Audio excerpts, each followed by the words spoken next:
And that was for the second-degree felony offense of possession of a controlled substance. And then in October. Okay. September of 2017, same date, also put on a 5-year adjudicated probation for the state jail felony offense of possession of a controlled substance, clause number 17-2669.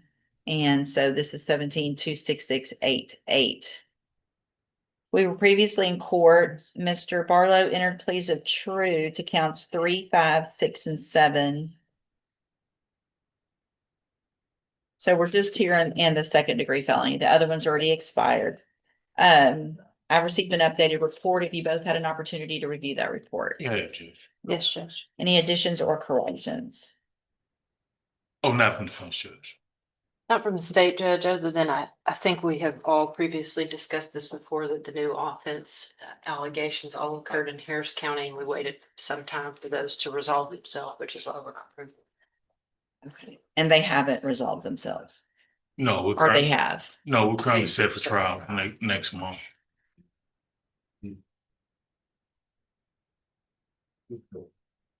I want to say the 20th or 22nd of July.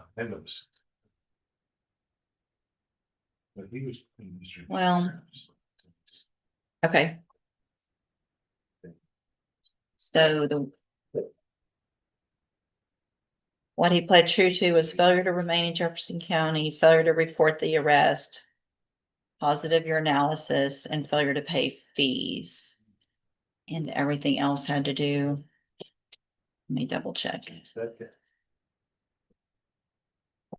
Yeah.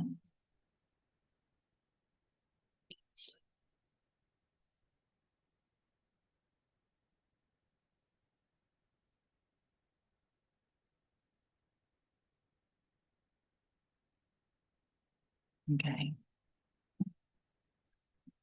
So everything else has to do with the cases over there. Yes.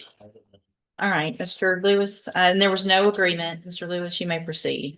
Well, Judge, since he's been on bond, he's been on house arrest. And I think that probably was one of the best things that happened to him, because it allowed him to, one, find stable employment, which he's been able to do.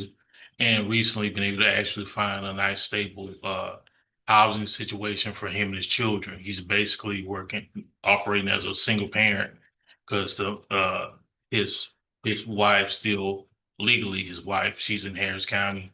He's here with the children. He's raising the children himself. So he's been able to find employment, find housing, and he's been doing this on his own. He's currently even. You got to see the bandages there. He had a situation where he had a burn incident, and he still was able to continue employment and continue working to take care of the children.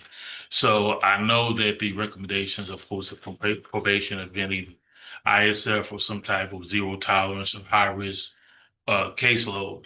We would ask that he will be placed on some type of high risk caseload where he will be able to continue that on, because I think any type of incarceration right now would be counterproductive for the progress he's made over the last few months, Judge. And given his motivation, I think it'd be really good for him if we can continue that on, to especially taking care of those children. Ms. Golfino? Judge, I'd like to see if Mr. Kitchens has anything to add other than his report, and I have a couple comments. He has been doing, since he's been on a bond and in house arrest. I will agree with Mr. Lewis saying he's got a different attitude. He has been tested positive with the probation department, and it sounds like it's made a difference. Okay.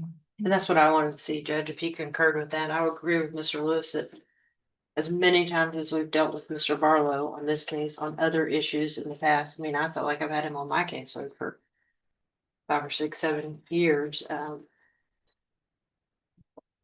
I don't know that derailing him now is beneficial. I know that the issues with this female friend or wife or whomever is obviously, you got to get that straightened out. I'm sorry to interrupt. What's the long-term? Actually, when y'all put me on house arrest, that kind of like it was hard for me to get away from because of my wife and my 2 kids. And I put in my hospital. I've been on it for 6 months. So no contact. Only way I can contact through my mom. So the feeling that I had before is gone. Finally, I gave me a chance to get a job. I thank you for that. Got the job, worked as a regular worker. They just upgraded me to a supervisor. Been trying to pay 2 or 3 times a week, a month. You know what I'm saying? I've been clean. I've been happy that I could take care of my kids and do things I couldn't do, which was real hard for me at the time because I was so focused on her. But through these 6 months, y'all kind of fixed me to a different position to see that I can do better without her. So the long-term plan is not to try to reconcile and get back in that situation. It really just it pushed me away because without this, I probably would have been still trying to be in a relationship with her, try to keep my family together. And Mr. And Lewis sometimes that's not the best thing for the Mr. kids. Lewis had conversations with me as well on the side after coming from court in Houston and saying maybe this ain't what. The discussion shifted away from past mistakes and toward rehabilitation. Employment, parenting responsibilities, and positive progress became central to the judge's decision. But the court also made it clear that accountability would remain non-negotiable. You know, my dad haven't been there to tell me nothing. I've been dealing with Mr. Lewis about 8 years. And like I told him, he done told me a lot of father figure things that kind of dawned on my brain that I couldn't even focus on without another male person that's in a good position in life to kind of direct me. So it kind of put me in the right stand. And Mr. Kitchens always was out to hear what I had to say. And I appreciate him as well. Well, here's the thing, Mr. Barlow, if I give you this opportunity today, you've got to take advantage of it because you're not going to get this opportunity again. You've got everybody behind you. Mr. Lewis has worked very hard. I've signed, I don't know how many times he's sending over emails. Can he go do this? He's got a job. Can he? And I want you to do all those things that are positive, but you've got to stay on the positive track when things kind of lighten up a little bit eventually on probation. You're going to have to do it on your own. So what I'm going to do, I'm going to find that you entered your pleas of true to counts 3, 5, 6, and 7 freely and voluntarily. Find those counts true, find sufficient evidence to revoke your probation, but I'm not going to do that today. I'm going to continue you on probation. I am going to order that you're on the high risk specialized caseload and that it's zero tolerance. That means you just have to do it all right. You know, there's no hiccups anymore, no contact, communication with Miss Foster. Continue doing what you need to about your kids through your mom. If that's working, then that's great. Use that. If that's not working, then there needs to be something else done. And I would think that to help you guys, it's once you get this taken care of, you need to save up what you can and get someone, you can talk to Mr. Lewis about helping you through the family court system so that y'all have some orders in place with regard to the kids. And there's not all of the communication that you might have to have now because things aren't set on who has what and doing what. But as far as I'm concerned, this is going to be your opportunity. No contact. I mean, I'm not going to leave you on house arrest anymore. I want you to go work and do those things. You cannot leave Jefferson County.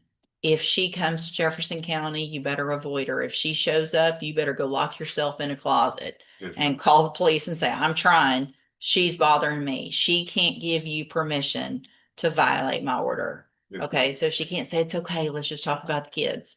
It's not okay because you're going to end up in prison, not her. Does that make sense? Yes, ma'am. All right, so I'm handing you the trial court certification. This wasn't an agreement. You can talk to Mr. Lewis about that.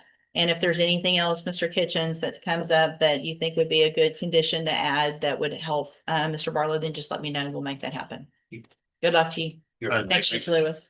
The judge chose probation instead of prison, but with one unmistakable warning. Any future violation could end that opportunity immediately. In court, a second chance often comes with zero room for error.